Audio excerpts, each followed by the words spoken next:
2008년 7월 15일 아침이었습니다. 캄보디아와 태국 국경의 해발 625m 절벽 위에서 총성이 울렸어요. 900년 된 힌두 사원을 둘러싸고 두 나라 군인들이 서로를 향해 총을 겨눴습니다. 놀라운 것은 이 사원이 이미 1962년에 국제사법재판소가 캄보디아 땅이라고 판결한 곳이었다는 점입니다. 그런데 왜 46년이 지난 2008년에 또다시 총격전이 벌어진 걸까요? 프레아 비헤어 사원이라는 이름의 이유에 이 유적지는 9세기에 지어졌습니다. 크메르 제국이 전성기를 누리던 시절 만들어진 거대한 힌두 사원이었죠. 그런데 이 아름다운 문화유산이 지난 100년간 두 나라를 적으로 만들었습니다. 수백 명이 목숨을 잃었고 수천 명이 집을 떠나야 했습니다. 단순한 국경 분쟁이 아니었습니다. 이것은 정체성과 자존심의 전쟁이었습니다. 왜 이런 일이 벌어진 걸까요? 이웃 나라가 왜 사원 하나를 두고 총을 겨누는 걸까요? 답은 100년 전 프랑스인들이 그린 지도 한 장에서 시작됩니다. 그 지도는 오늘날까지 두 나라를 괴롭히고 있습니다. 오늘 우리는 이 질문에 답을 찾아갈 겁니다. 그리고 한국도 똑같은 문제를 안고 있다는 사실을 보게 될 것입니다. 1904년 방콕이었습니다. 태국 왕실과 프랑스 식민 당국 인물들이 회의실에 앉아 국경 문제를 논의하고 있었어요.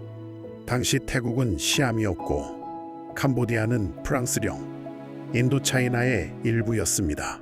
두 세력은 국경선을 정하기로 합의했고 분수령 원칙을 따르기로 했습니다. 빗물이 어느 쪽으로 흘러가는지를 기준으로 국경을 정하자는 것이었죠. 1907년 프랑스 지도 제작팀이 현장에 나가 단계 산맥을 따라 국경선을 그리기 시작했습니다. 팀을 이끈 사람은 프랑스 육군 대령이었고 그들이 만든 지도에는 프레아 비헤어 사원이 캄보디아 쪽에 표시됐습니다. 그러나 실제 분수령은 사원 북쪽에 있었습니다. 1904년 합의대로라면 사원은 태국 땅이어야 했어요. 프랑스인들이 그린 선은 분수령에서 200m나 벗어나 있었습니다. 태국 정부는 이 지도를 받았지만 40년 동안 아무 말도 하지 않았습니다. 일부는 관리들이 지도를 제대로 검토하지 않았다고 말하고 다른 일부는 프랑스의 압력 때문에 침묵했다고 주장합니다. 1949년 8월 태국 군인들이 프레아 비헤어 사원에 도착해 캄보디아 국기를 내리고 태국 국기를 올렸습니다. 이때부터 분쟁이 본격적으로 시작됐고 캄보디아는 격렬하게 항의했지만 약소국이었습니다. 1953년 젊은 왕 노로돔 시아누크가 등장해 프랑스로부터 완전한 독립을 이끌어냈습니다. 그는 프레아 비헤어 사원 문제를 포기하지 않았고 1959년 캄보디아는 국제사법재판소에 소송을 제기했습니다. 1962년 6월 헤이그 국제사법재판소 대법정에서 15명의 판사가 판결을 내렸습니다. 9대3으로 캄보디아의 손을 들어주며 태국이 1907년 지도를 받고 40년 넘게 이의를 제기하지 않았다고 판단했습니다. 판결문은 태국이 지도의 존재를 알고 여러 차례 보았지만 항의하지 않았다고 적었습니다. 이것을 묵시적 승인으로 본다고 법정은 결론 내렸습니다. 태국 국민들은 충격에 빠졌고 방콕 거리에서 시위가 벌어졌습니다. 사람들은 프랑스가 그린 잘못된 지도 때문에 우리 땅을 빼앗겼다고 외쳤고 정부는 국제 판결과 국민 감정 사이에서 난처해졌습니다. 결국 태국 정부는 판결을 받아들이고 군인들을 사원에서 철수시켰습니다. 캄보디아 국기가 다시 올라가면서 문제가 해결된 듯 보였지만 40년 후 모든 것이 다시 시작됐습니다. 1962년 판결에는 치명적인 빈틈이 있었습니다.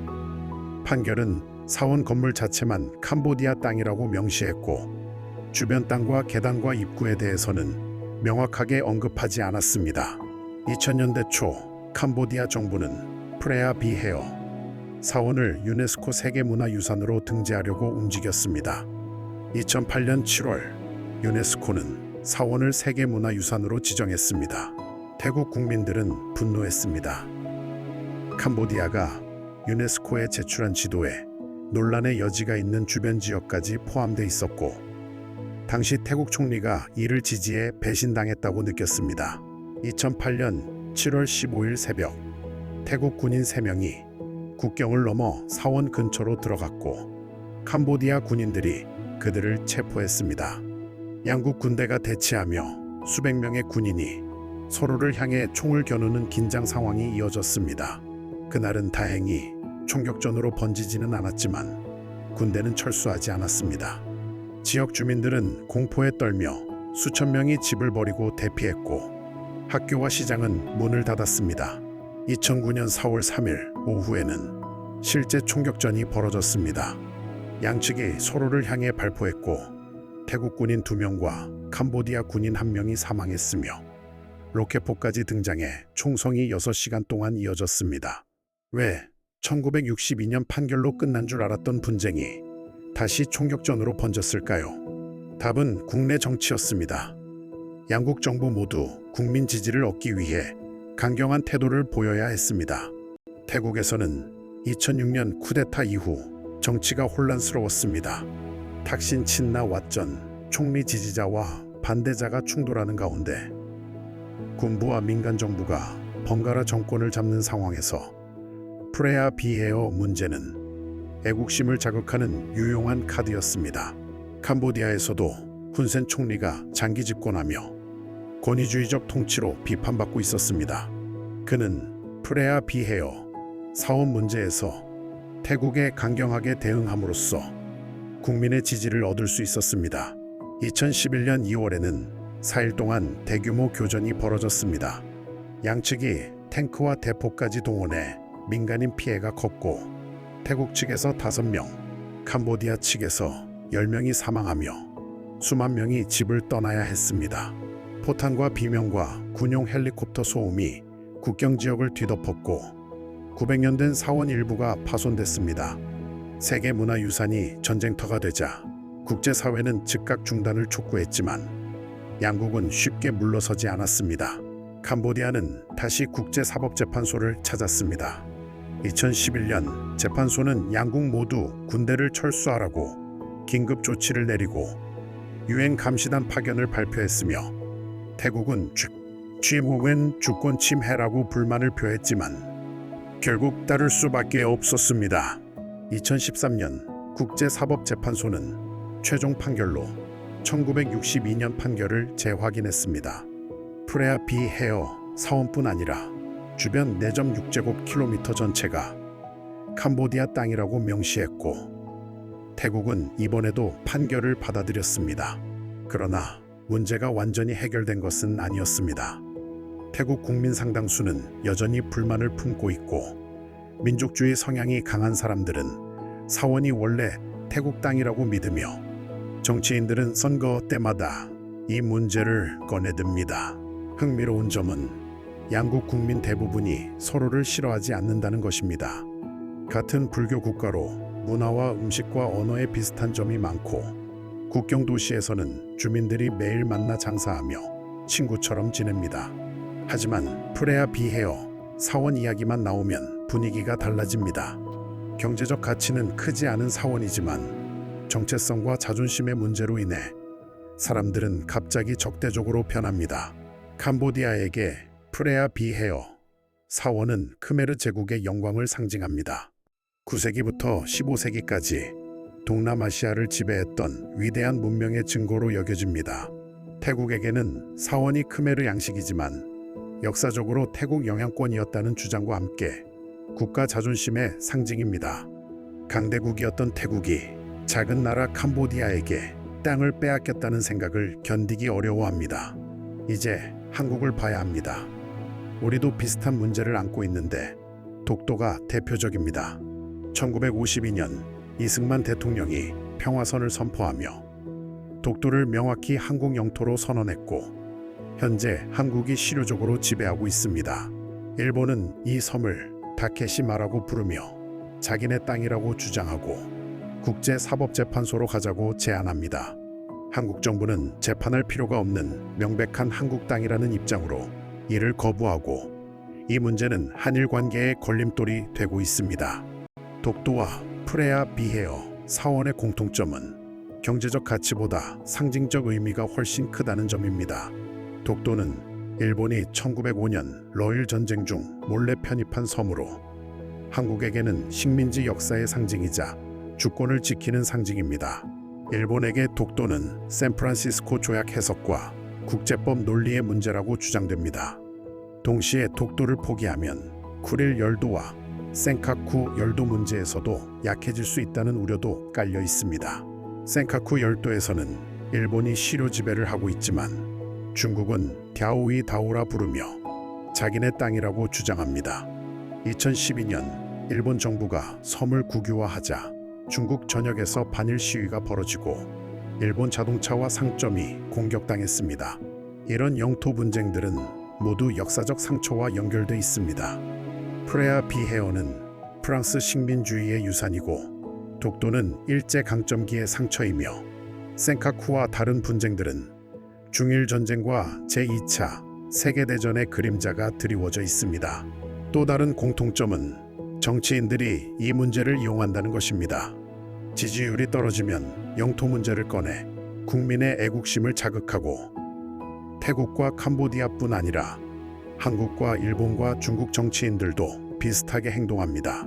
2012년 이명박 대통령이 현직 대통령으로는 처음으로 독도를 방문하자 일본은 강하게 반발하며 주한 일본 대사를 본국으로 소환했습니다.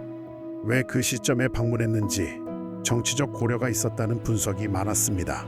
일본에서는 시마네 현이 정한 다케시마의 날에 정치인들이 행사에 참석해 영유권을 주장하며 보수 유권자에게 어필합니다. 중국도 센카쿠 해역 사건에서 강경 대응을 하며 내부 권력 문제와 연결된 정치적 필요를 보여줬습니다. 2013년 이후 프레아 비헤어 사원 주변은 표면적으로 평온해졌습니다. 더 이상 총격전은 없고 양국 군대도 긴장을 완화했으며 국경 무역도 재개됐습니다. 그러나 근본 문제는 해결되지 않았습니다. 태국 교과서에는 사원이 원래 태국 땅이라는 서술이 남아있고 캄보디아 교과서에는 태국이 사원을 빼앗으려 했다고 적혀 있음. 2017년 캄보디아는 사원 근처에 카지노 건설을 허가해 태국 측 반발을 불러일으켰습니다. 세계문화유산 근처에 카지노가 부적절하다는 명분 뒤에는 태국 사람들이 돈을 쓸어 캄보디아로 갈 것이라는 우려도 있었습니다. 2020년 코로나19 팬데믹으로 국경이 봉쇄되자 밀입국이 증가하며 경비대가 다시 긴장 관계에 들어갔습니다. 다행히 총격전까지는 가지 않았지만 몇 차례 대치 상황이 있었습니다. 2024년 현재 겉으로는 평화로워 보입니다. 관광객들이 주로 캄보디아 쪽에서 사원을 방문하고 유네스코 세계문화유산으로서 보존 작업이 진행되고 있습니다. 하지만 태국과 캄보디아 정치 상황이 불안정한 만큼 언제든 다시 불붙을 수 있는 상황입니다. 태국은 군부의 영향력이 여전하고 캄보디아는 훈센이 아들에게 권력을 넘긴 뒤에도 큰 변화가 없는 상태입니다. 동남아시아에는 프레아 비헤어 말고도 남중국해라는 거대한 화약고가 있습니다. 중국은 구단선이라는 9개의 점선을 그어 남중국해 대부분을 자기네 바다라고 주장합니다. 구단선 안에는 베트남, 필리핀, 말레이시아, 브루나이의 영토와 배타적 경제 수역이 포함돼 있어 이들 국가는 강하게 반발합니다. 특히 스프레틀리 군도와 파라셀 군도를 둘러싼 갈등이 심각하며 중국은 인공섬을 만들어 군사기지까지 건설했습니다. 2016년 상설중재재판소는 중국의 구단선이 국제법적 근거가 없다고 판결했습니다. 필리핀이 제소한 사건이었지만 중국은 이 판결을 종이장이라며 무시하고 역사적 권리를 주장했습니다. 한국도 이 문제에서 자유롭지 않습니다. 중국과 일본과 해양 경계 문제가 있고 이어도가 대표적입니다. 이어도는 바다 위로 나오지 않는 수중, 암초로 한국은 1987년부터 종합해양과학기지를 운영하고 있습니다. 중국은 이어도를 수엔자오라 부르며 자기네 대륙붕이라고 주장합니다. 이어도는 한중 배타적 경제 수역이 겹치는 곳에 있어 협정이 없는 상태에서 중국 해양 감시선과 한국 해경이 가끔 대치하는 잠재적 갈등 요인입니다. 이처럼 영토 분쟁이 끝나지 않는 이유는 많습니다. 역사적 상처와 민족주의와 국내 정치 계산이 얽혀 있고 국제법의 한계와 자원 경쟁이 더해지면서 합리적 해결이 어려워집니다.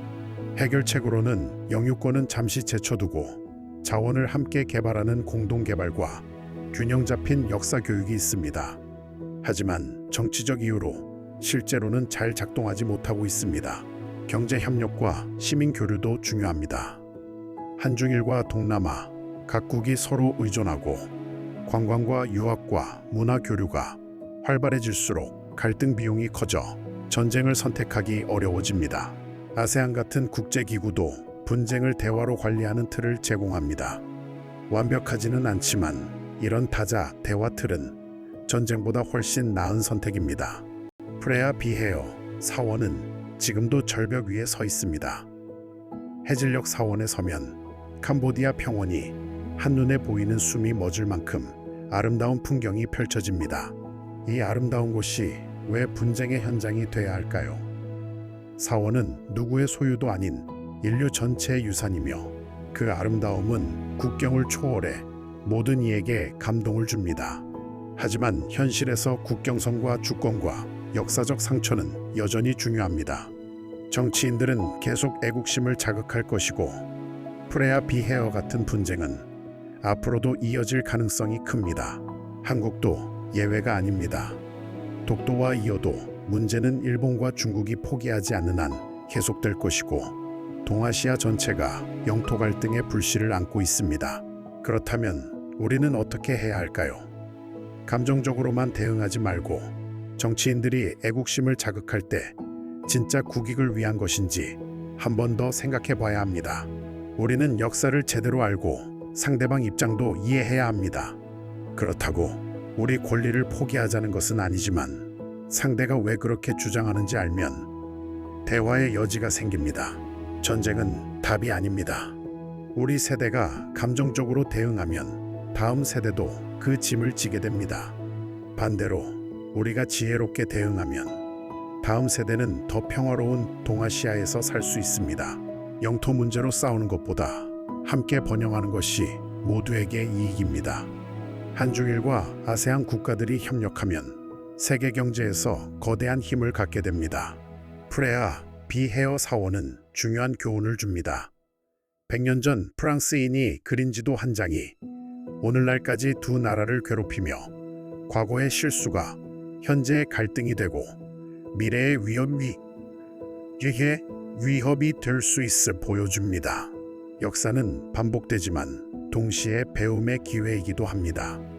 과거의 실수에서 교훈을 얻는다면 우리는 다른 길을 선택할 수 있고 그것이 이 이야기를 하는 이유입니다. 태국과 캄보디아는 이제 선택해야 합니다.